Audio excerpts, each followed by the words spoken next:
Hi, welcome to my Hetch Hetchy Railroad. I'm Steve Redeker. I've been building this railroad for about 4 years now. Let's take a quick look at it. You might notice something interesting.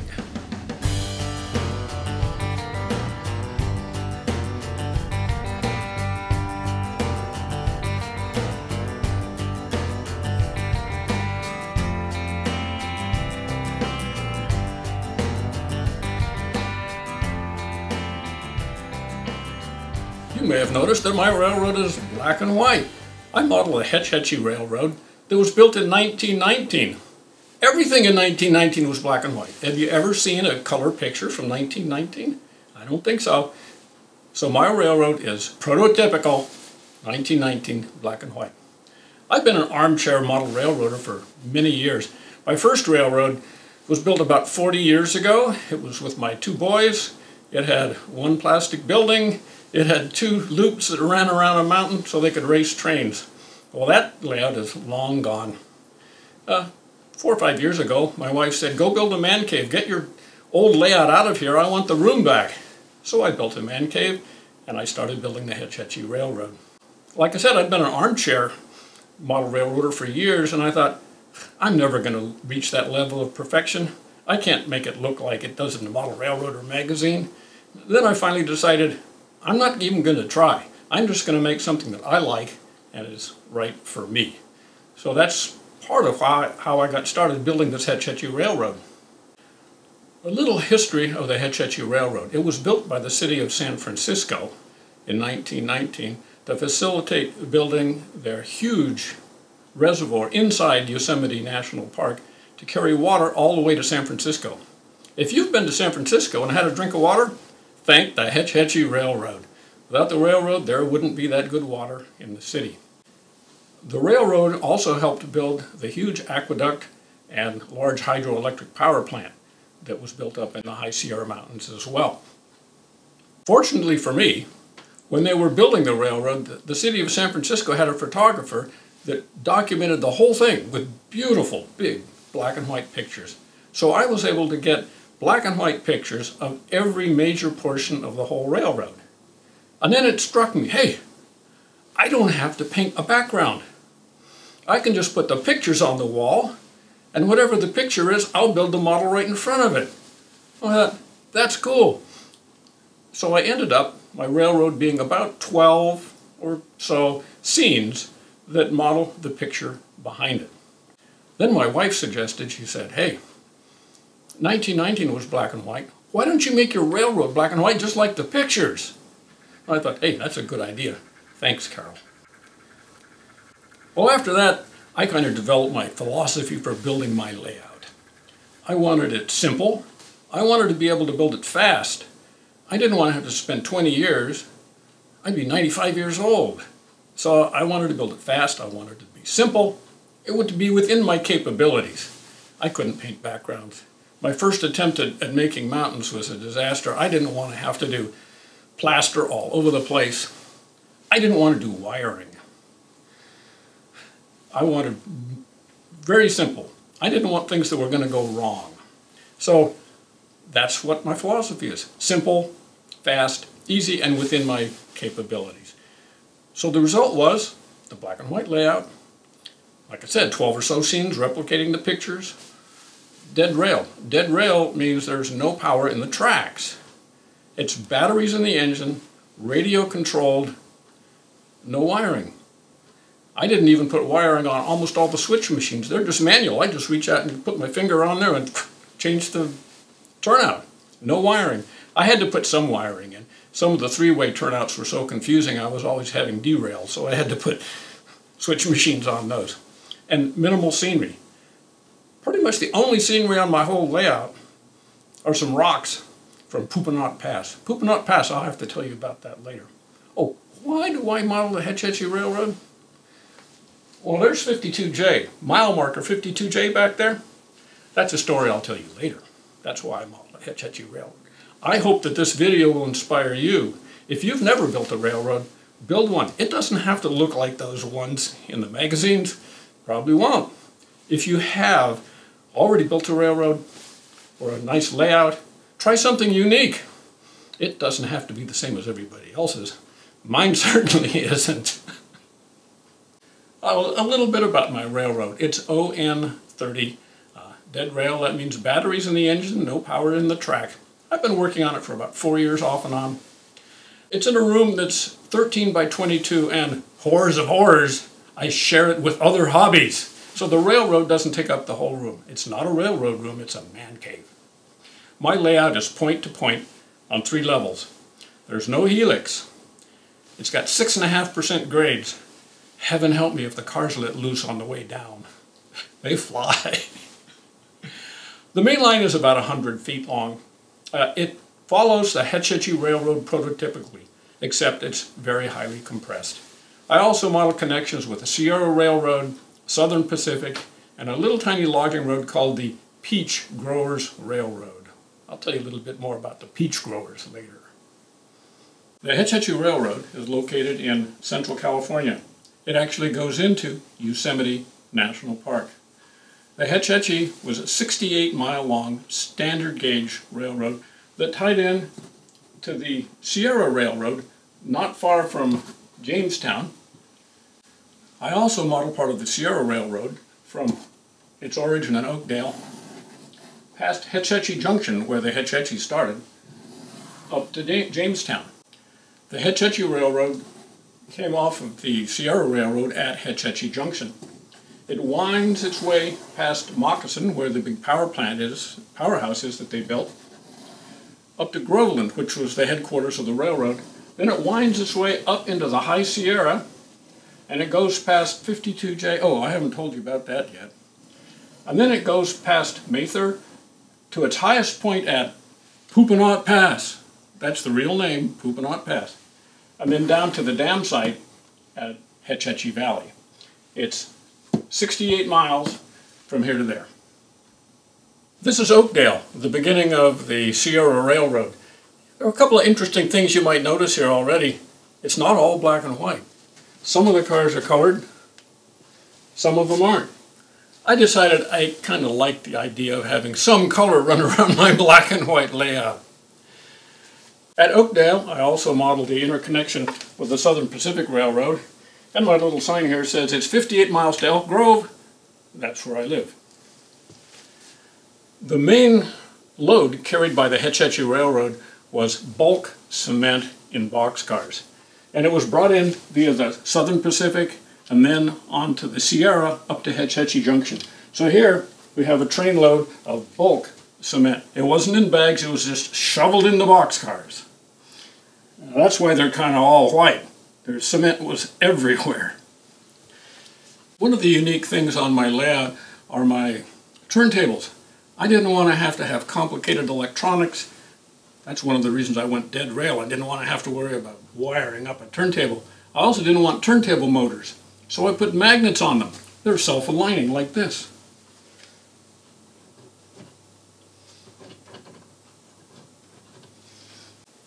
This train will be heading off toward Hetch Hetchy Junction over this direction. Oh, you might notice this is not a dedicated train room. This is my man cave. I've got other things that I like to do and other things that I have on display here. And I use my railroad to display my memorabilia, which you'll see as we head off toward Hetch Hetchy Junction.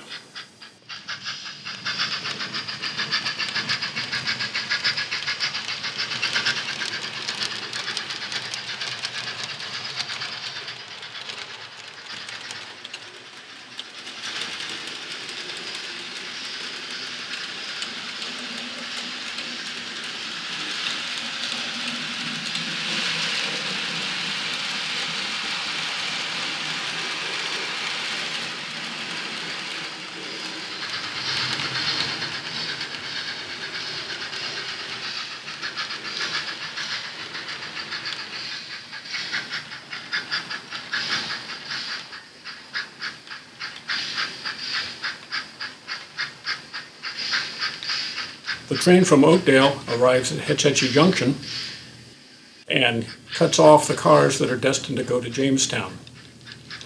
And it continues forward, backs up, and drops off the 3 boxcars full of cement that are going to be headed up to the dam site. all the materials headed up to build the dam and the aqueduct all came into Hetch Hetchy Junction from the Sierra Railroad. And it's all dropped off here, and the Hetch Hetchy engines taken up into the mountains.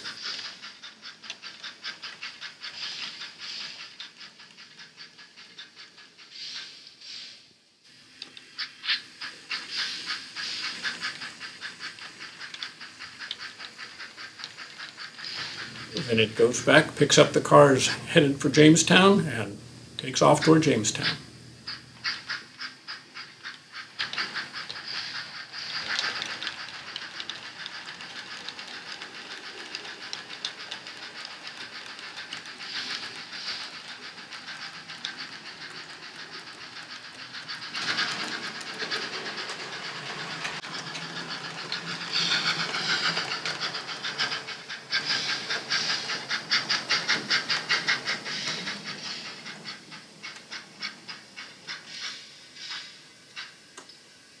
This is the Jamestown Bridge. I had to have some way to get my train from Hetch Hetchy Junction over to Jamestown. It's normally down because it cuts the whole layout in half. It's pretty quickly up and down. It's normally down, and that's one of the advantages of dead rail is there's no power, no wires, nothing to hook up. But disadvantage of dead rail is you can't have a short piece of dead track to keep your engine from running off the track and flying. So that's why I invented my anti-flying stopper that I put right there. And don't ask me how I figured out I needed this anti-flying stopper. Here are boxcar loads of cement headed up to the dam, and here's a load of equipment headed over to the power plant being built at Moccasin.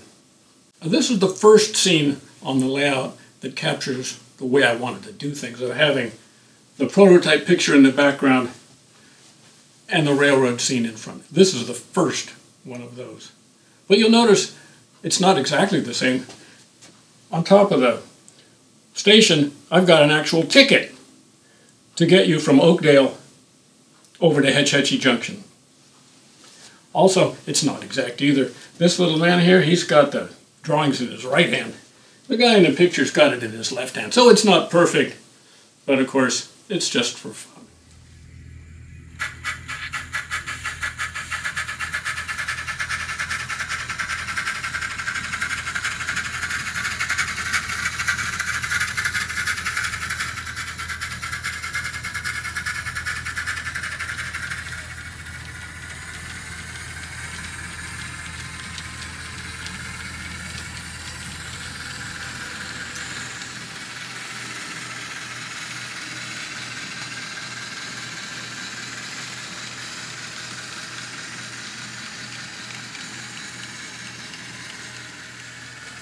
Our train is coming in from Red Mountain Bar, heading into Moccasin, getting ready to drop off its load of parts for the new power plant. At this point, the train would cut off all the boxcars and deliver this load back into the power plant. Now this is a big hydropower plant. They would back in all the huge equipment, the generating equipment. They would just back in, and there was a track and a huge crane inside the building to lift up and install all the equipment. Now this Moccasin powerhouse, it replicates the Moccasin powerhouse in the picture. This is a picture taken of Moccasin in around 1920. And if you go there today, it's all still there. The powerhouse is there. All the buildings are all still there, which helped me quite a bit when I was making the layout. I could go up there, take pictures, and kind of make some buildings that look like the real thing. Well, I'd like to talk a little bit about my construction techniques for my structures. I'll use the powerhouse as an example. The powerhouse is made entirely out of foam core and printed photographs or pictures. You can go online to a company called textures.com, and they have pictures of everything that you can download for free. So for example, the tile roof. I tried plastic tile roofing that you can buy, the 3D stuff, and it looked okay, but the scale wasn't quite right, and it was impossible to get the coloring, the black and white coloring of all these different tiles. It just wasn't possible. So I got some off at textures.com, photoshopped it a little bit, printed it up, got it exactly the right scale, and it just looks good. Non-railroaders come in and they say, oh, look at that. And they do what they shouldn't do. And they reach in and go like this. They touch my model and they say, hey, it's flat. It's just pictures. So the whole thing is pictured. The walls are concrete. There's a concrete texture you can get. So the whole thing, except for the windows and some other little parts, are all made out of photographs printed on plain paper. I printed it on my printer at home. So for example, the roofing. This is aluminum roofing that looks just right. In fact, it's exactly what was on the prototype. I managed to get some plans. I found some actual plans of the powerhouse, and it showed what everything was made out of. And the top roof is made out of a metal sheeting. And so I was able to duplicate that. The whole thing is foam core. Here's an example of my foam core building. It's not styrene. I'm no good at doing styrene, but I am good at doing foam core. Just a hot glue gun and foam core, plastic windows that you can buy, and the rest is all just printed paper. Put it on the layout, it looks real. It looks 3D, especially if it's black and white. This was my first attempt at scratch building. The only other building I'd ever made before was 40 years ago. It was a plastic pickle factory. So this was my first attempt at making a scratch built building. If I can do this, so can you. After dropping its load at the Moccasin Powerhouse, the train backed out to Pedro Red Mountain Bar and starts heading up the mountain toward Groveland.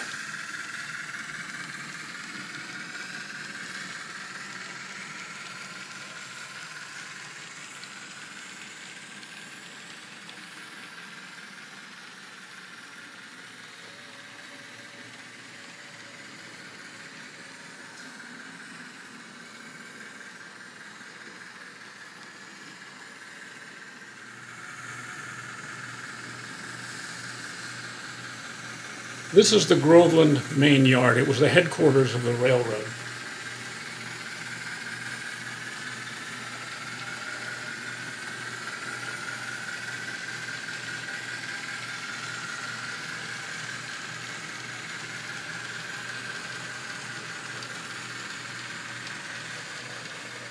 We had a combination machine shop, engine house, a little paint shop here, and then all the facilities that are associated with that.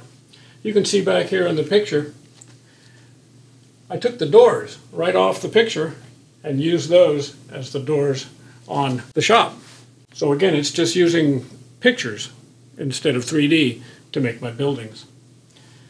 You'll notice I've got a great big tree here. Throughout the layout, I used large trees to break and hide the joint between two unassociated pictures. So most of the trees are painted black and white as well. Maybe not completely, but I'm still working on black and white. This is one of the pictures that I just had to have on the layout. It's a beautiful picture of all the railroad operators and the mechanics, and sitting in the cab, the only guy in a white shirt that doesn't have grease all over it is the paymaster. But I had to have this picture, and it's in Groveland, so I had to put it here. Well, it resulted in something that looks a little funny. I've got a Y that runs underneath, so the picture's kind of hanging in midair. But it's my layout, and I like it.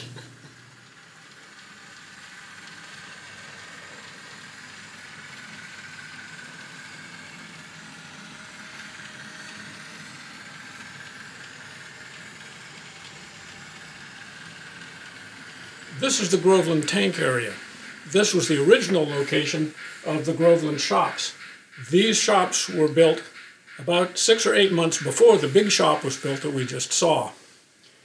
So this picture was taken in 1918 with the 2 engines and the shops.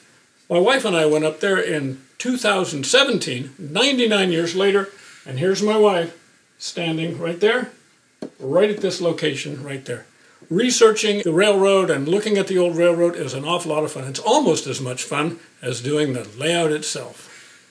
This is another photo taken by the City of San Francisco photographer. It's taken from downtown Groveland, looking toward the Groveland offices.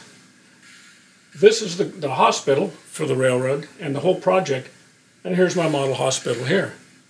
Here's the main offices for the entire Hetch Hetchy project, and here's my office over here. Oh yeah, here's the flagpole. I put mine in color so you know I wasn't just faking it and making this not really black and white. The next one of my scenes is Buck Meadows. There was a big gravel pit at Buck Meadows where they got much of the gravel that they used for ballast. Now one thing was I had to cut the tops of these trees off in these two pictures, and I kind of put two of them in a row so it gave it a little bit of depth so that you could see the picture in the background. Again, you could see I put a tree in the corner. Otherwise, it would look like a corner. With a tree, it doesn't look like a corner. At Buck Meadows itself, we've got the steam shovel and an engine. It just turns out that the cars that I got, the little Bachmann cars, they've got the identical mechanisms as the cars in the picture. So it worked out beautifully. Now here's a guy standing there with a shovel, and here he is here. Now my steam shovel. I looked at those online. They're like $300 for a nice one. I got this one at a swap meet for 10 bucks. It was orange. It was Lionel. I painted it black. It looks great.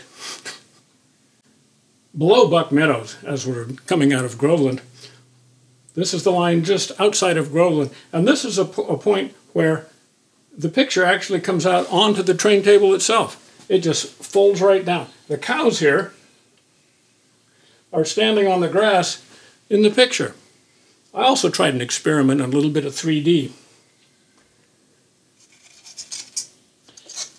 I got 2 or 3 pictures, cut them out, and made a little 3D engine that just sticks right up here. I did that because the tracks themselves come down onto the tabletop. I thought, this is something else I've never seen before. Whoever has a background picture come right out of the tracks on the layout? Nobody, but I do. This is another one of my scenes. It's the intake station.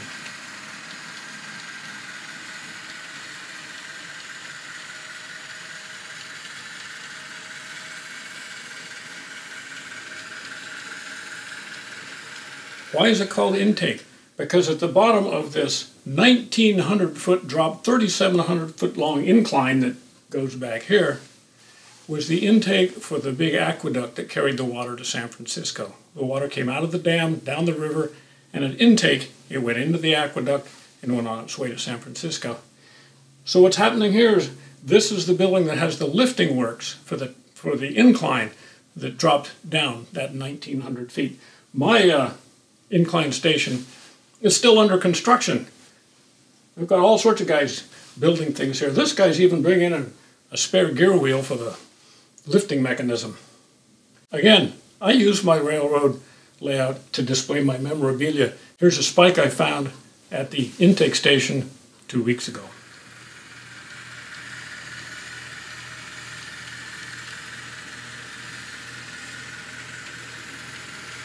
Well, we're leaving the intake station at Milepost 51, and we're finally arriving at Milepost 52J.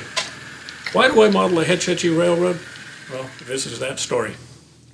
On the way home from Boy Scout camp, not far from that location, my father was driving us home one hot summer afternoon on the old Hetch Hetchy Railroad right-of-way, which was by that time nothing more than a gravel road. We're driving along, and there it was, buried in the dirt, almost invisible, covered by weeds, 52J. We jumped out of the car and we managed to get it out of the ground. 52J occupied the place of distinction outside my father's Red Gulch Railroad at our family home for years and years. When my dad turned about 90, I said, "Dad, there's one thing I want from your estate. I want 52J. He said, "You can have it when I croak." Well, I talked it out of him a few years later. Here it is now on my Hetch Hetchy Railroad. So why do I model a Hetch Hetchy? 52J and nostalgia. Another very interesting thing happened. I wanted to go back up there and take 52J to where it actually came from. So my son and I went up there a number of years ago, and we found a likely location based on where I thought it would be. it should be about a mile from 51. And there were some ruins at Milepost 51 that we could get to 52J. So we found a likely spot, so took some pictures.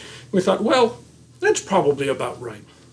Well, a few years later, I went down to the Sacramento Railroad Museum library, and there they had a little photo file on the Hetch Hetchy Railroad. So I was looking through them. You know, I had never seen, in all the pictures that you've seen, there's not one milepost pictured anywhere. So I was always looking for pictures of mileposts. Never found one. Well, I went to the library, and here was this picture. It was just about exactly this size right here. And there's a little white blob. What the heck is that little white blob? Is that a milepost? Well, it is. It's milepost 52J. And that's what's in this picture. Milepost 52J. My brother and I went back up there a few years later.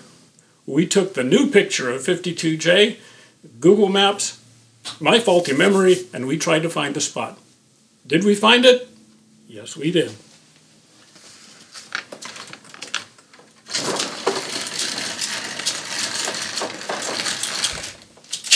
There's 52J. We took it, we stuck it back in the dirt, just exactly in the same spot where it came from.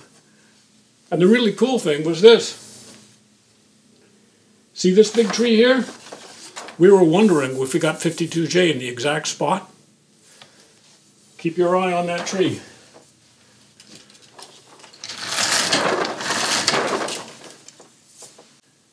Here's that tree, just a bent twig, 70 years earlier. Did we get 52J in the exact spot? Yes, we did, right next to the tree.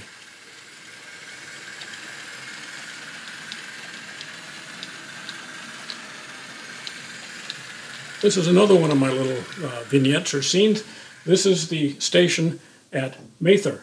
We've got some rail buses here. Hetch Hetchy had lots of rail buses. And here's my little rail bus that I kit bashed out of a Bachmann rail bus. This building is my first attempt at making a building that wasn't just paper. It's a popsicle stick type construction. I think it turned out pretty good. I did lift some things off the pictures like I did in Groveland. Here's I think a young lady taking a drink out of a water fountain. So I copied her, colored her up to put a little bit of color in the picture, and here she is taking a drink. We've got the two guys sitting up here taking a rest, and here they are here.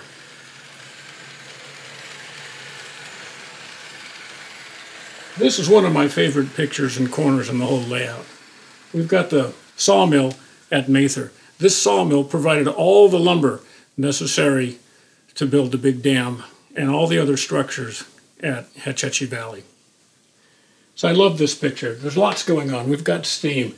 We've got smoke coming out the smokestacks. There are logs floating in the just barely rippling water. I just loved this picture. So I wanted the scene to really replicate that. So I built my sawmill here, and this again, some of it's paper, like the roof is paper, but the walls are not. The walls are actually wood. Again, it's foam core.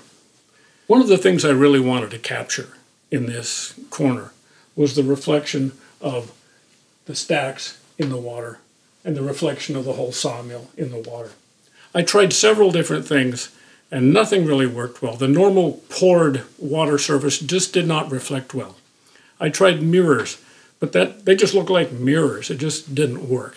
Well, finally, I found this stuff in the fabric department of one of the local hobby stores. It's a reflective material that's on a roll of thin rubber, flexible rubber. It comes 2 feet wide and about however long you want. I glued it onto foam board and put it down here, and it worked absolutely perfectly. It captures the reflection of the reflection. I like this. Here are the stacks, there's the reflection, and down here you can see the reflection of the reflection of the reflection. I really like my lake. It turned out just the way I wanted. It took me a long time to build my sawmill. And one of the things that I couldn't do was, due to space restrictions, I had to make my sawmill a mirror image of the real sawmill. And that actually turned out to be pretty good, because some people will look at this and say, oh, well, you didn't model this or that. If the model is 180 degrees out from the picture, it makes it hard for people to find differences between them. I promised you I'd talk about peach growers. Well, here's peach growers. It's a little logging railroad that comes in from Mather, and it goes over to a sawmill that the Peach Growers Association had. What in the world is peach growers doing up in the High Sierra? Well, they had a sawmill up there. They were cutting trees and sawing up logs and sending sawn lumber down to the valley to make peach boxes. So why did I put peach growers in here? Because my Diamond O Boy Scout camp that I went to in 1958 was at the site of the Peach Growers Sawmill, and we used to take hikes along the Peach Growers Railroad. So that's why I had to put peach growers in here.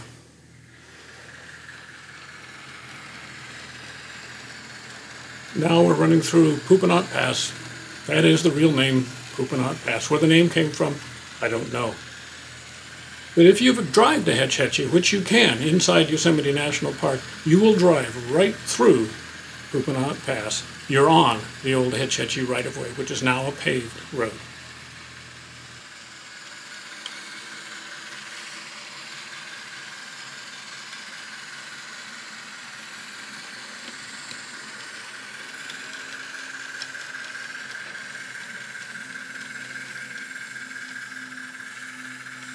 We've just arrived at dam site, where all the action is building the big dam at Hetch Hetchy Valley. The train will drop off its 4 boxcars full of cement, pick up 4 empties, and head back down, picking up a load of cut lumber from the peach growers on the way back down. Here's the dam site station, and here's a picture of the only picture I ever found of the dam site station. I worked really hard on this model, probably spent more time on this one, almost as much as making the sawmill.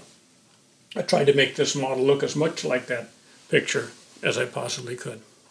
If you drive up there today, the paved road that goes to Hetch Hetchy goes right past where the station used to be. You wouldn't even know that there was a railroad there. Here's a picture of the dam under construction. It is so massive, you can tell because the people are just dots.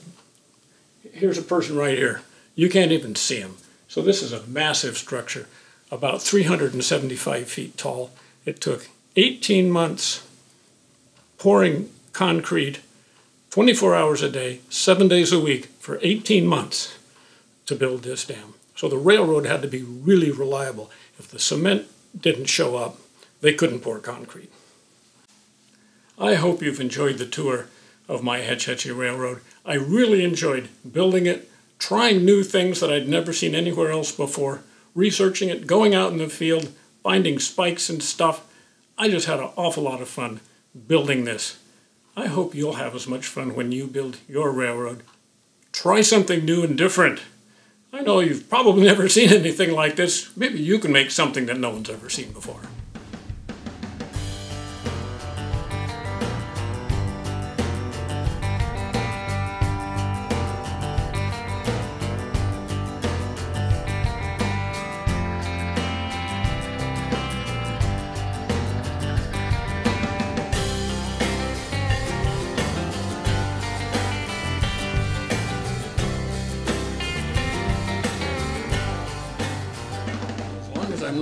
My head isn't too shiny and I don't look like I'm 90 years old yet. Hold my head up, you know. Stand up straight. Stand up straight. Don't slouch, Mr. Redeker. Don't slouch.